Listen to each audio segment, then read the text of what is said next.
भगवते वासुदेवाय। सच्चिदानन्दरूपाय विश्वोत्पत्त्यादिहेतवे तापत्रयविनाशाय श्रीकृष्णाय वयं नुमः। नारायणं नमस्कृत्य नरं चैव नरोत्तमं देवीं सरस्वतीं व्यासं ततो जयमुदीरयेत्। इस प्रकार राजा युधिष्ठिर प्रजाद्रोह से भयभीत हो गए। फिर सब धर्मों का ज्ञान प्राप्त करने की इच्छा से उन्होंने कुरुक्षेत्र की यात्रा की, जहाँ भीष्म पितामह सरसैया पर पड़े हुए थे। उस समय उन सब भाइयों ने स्वर्ण जटित रथों पर, जिनमें अच्छे अच्छे घोड़े जुते हुए थे, सवार होकर अपने भाई युधिष्ठिर का अनुगमन किया। उनके साथ व्यास जी, धौम्य आदि ब्राह्मण भी थे।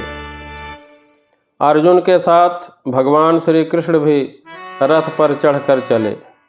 उन सब भाइयों के साथ महाराज युधिष्ठिर की ऐसी शोभा हुई मानो यक्षों से घिरे हुए स्वयं कुबेर ही जा रहे हों। अपने अनुचरों और भगवान श्री कृष्ण के साथ वहां जाकर पांडवों ने देखा भीष्म पितामह स्वर्ग से गिरे हुए देवता के समान पृथ्वी पर पड़े हुए हैं। उन लोगों ने उन्हें प्रणाम किया। उसी समय भरतवंशियों के गौरव रूप भीष्म पितामह को देखने के लिए सभी महर्षि, देवर्षि और राजर्षि वहां आ गए।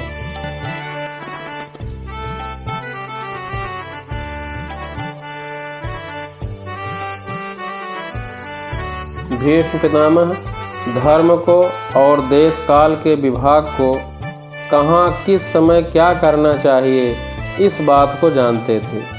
उन्होंने उन बड़भागी ऋषियों को सम्मिलित हुआ देखकर उनका यथा योग्य सत्कार किया। वे भगवान श्री कृष्ण का प्रभाव भी जानते थे, अतः उन्होंने अपनी लीला से मनुष्य का वेश धारण करके वहाँ बैठे हुए तथा जगदीश्वर के रूप में हृदय में विराजमान भगवान श्री कृष्ण की बाहर तथा भीतर दोनों जगह से पूजा की। पांडव बड़े विनय और प्रेम के साथ भीष्म पितामह के पास बैठ गए। उन्हें देखकर भीष्म पितामह की आंखें प्रेम के आंसुओं से भर गईं। उन्होंने उनसे कहा, यह बड़े कष्ट और अन्याय की बात है कि तुम लोगों को ब्राह्मण धर्म और भगवान के आश्रित रहने पर भी इतने कष्ट के साथ जीना पड़ा, जिसके तुम योग्य नहीं थे। पांडु की मृत्यु के समय तुम्हारी अवस्था बहुत छोटी थी। उन दिनों तुम लोगों के लिए कुंती रानी को और साथ साथ तुम्हें भी बार बार बहुत से कष्ट झेलने पड़े। जिस प्रकार बादल वायु के बस में रहते हैं, वैसे ही लोकपालों के सहित सारा संसार काल भगवान के अधीन है। मैं समझता हूँ कि तुम लोगों के जीवन में ये जो अप्रिय घटनाएं घटित हुई हैं, वे सब उन्हीं की लीला है। नहीं तो जहाँ साक्षात धर्मपुत्र राजा युधिष्ठिर हों, गदाधारी भीमसेन और धनुर्धारी अर्जुन रक्षा का काम कर रहे हों, गांडीव धनुष हो और स्वयं श्री कृष्ण साथ हो, भला वहाँ भी विपत्ति की संभावना है। ये काल रूप भगवान श्री कृष्ण कब क्या करना चाहते हैं, इस बात को कभी कोई नहीं जानता। बड़े बड़े ज्ञानी भी इसे जानने की इच्छा करके मोहित हो जाते हैं। युधिष्ठिर, संसार की ये सब घटनाएं ईश्वर के अधीन हैं। उसी का अनुसरण करके तुम सब इस अनाथ प्रजा का पालन करो, क्योंकि अब तुम ही इसके स्वामी और इसे पालन करने में समर्थ हो। ये भगवान श्री कृष्ण साक्षात भगवान हैं। ये सबके आदि कारण और परम पुरुष नारायण हैं। अपनी माया से लोगों को मोहित करते हुए ये यदुवंशियों में छिपकर लीला कर रहे हैं। इनका प्रभाव अत्यंत गूढ़ एवं रहस्यमय है।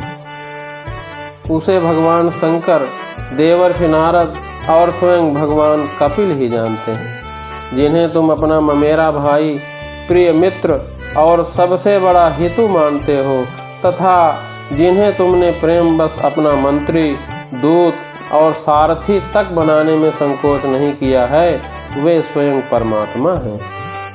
इन सर्वात्मा समदर्शी, अद्वितीय, अहंकार रहित और निष्पाप परमात्मा में उन ऊंचे नीचे कार्यों के कारण कभी किसी प्रकार की विषमता नहीं होती। युधिष्ठिर, इस प्रकार सर्वत्र सम होने पर भी देखो तो सही वे अपने अनन्य प्रेमी भक्तों पर कितनी कृपा करते हैं। यही कारण है कि ऐसे समय में, जबकि मैं अपने प्राणों का त्याग करने जा रहा हूँ, इन भगवान श्री कृष्ण ने मुझे साक्षात दर्शन दिया है।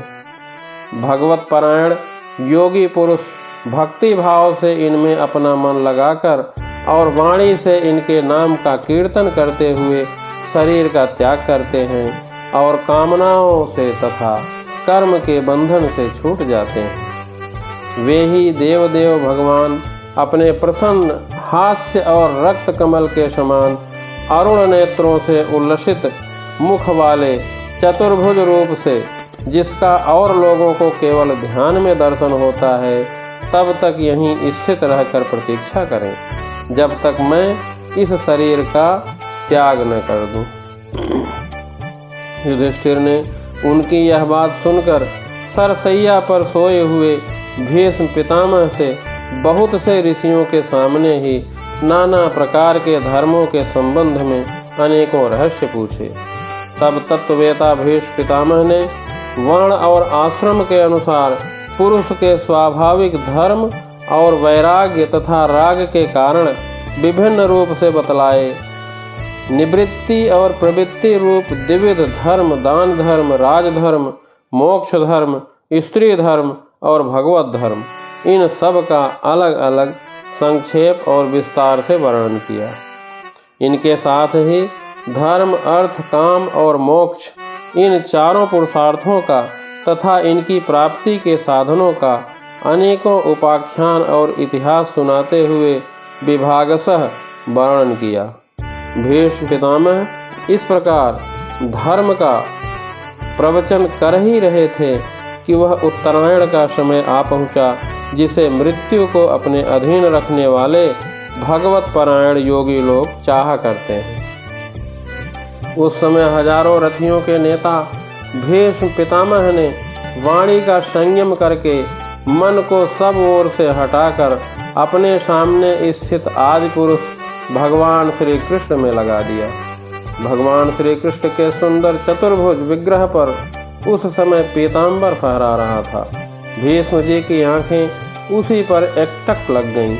उनको शस्त्रों की चोट से जो पीड़ा हो रही थी, वह तो भगवान के दर्शन मात्र से ही तुरंत दूर हो गई तथा भगवान की विशुद्ध धारणा से उनके जो कुछ अशुभ शेष थे, वे सभी नष्ट हो गए। अब शरीर छोड़ने के समय उन्होंने अपनी समस्त इंद्रियों के वृत्ति विलास को रोक दिया और बड़े प्रेम से भगवान की स्तुति की। इस प्रकार भीष्म पितामह ने मन, वाणी और दृष्टि की वृत्तियों से आत्मस्वरूप भगवान श्री कृष्ण में अपने आप को लीन कर दिया। उनके प्राण वहीं विलीन हो गए और वे शांत हो गए। उन्हें अनंत ब्रह्म में लीन जानकर सब लोग वैसे ही चुप हो गए जैसे दिन के बीत जाने पर पक्षियों का कलरव शांत हो जाता है। उस समय देवता और मनुष्य नगारे बजाने लगे। साधु स्वभाव के राजा उनकी प्रशंसा करने लगे और आकाश से पुष्पों की वर्षा होने लगी। युधिष्ठिर ने उनके मृत शरीर की अंत्येष्टि क्रिया कराई और कुछ समय के लिए वे शोकमग्न हो गए। उस समय मुनियों ने बड़े आनंद से भगवान श्री कृष्ण की उनके रहस्यमय नाम ले लेकर स्तुति की। इसके पश्चात अपने हृदयों को श्री कृष्णमय बनाकर वे अपने अपने आश्रमों को लौट गए। तदनंतर भगवान श्री कृष्ण के साथ युधिष्ठिर हस्तिनापुर चले आए और उन्होंने वहां अपने चाचा धृतराष्ट्र और तपस्विनी गांधारी को ढाढ़स बंधाया। फिर धृतराष्ट्र की आज्ञा और भगवान श्री कृष्ण की अनुमति से समर्थ राजा युधिष्ठिर अपने वंश परंपरागत साम्राज्य का धर्म पूर्वक शासन करने लगे। जय श्री कृष्ण।